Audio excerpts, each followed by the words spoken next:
మహిళా డ్రైవర్ చూడడం first time అనేసి సో వాళ్ళు చెప్తూ వెళ్తుంటారు. సో హ్యాపీగా ఫీల్ అవుతున్నారు. చాలామంది సెల్ఫీ తీసుకొని వెళ్తున్నారు.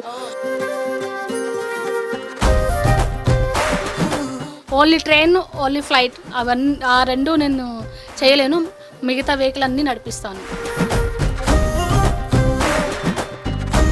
ఆర్థిక పరిస్థితుల్లో వెళ్ళొద్దు అనేసి నాన్నకి తోడుగా నేనే ఆటో నడపడం స్టార్ట్ చేశా. నేను 10 years చేశాను కాబట్టి ఇంకా 100 మంది అమ్మాయిలు వచ్చారు ఢిల్లీ ట్రాన్స్పోర్ట్లో.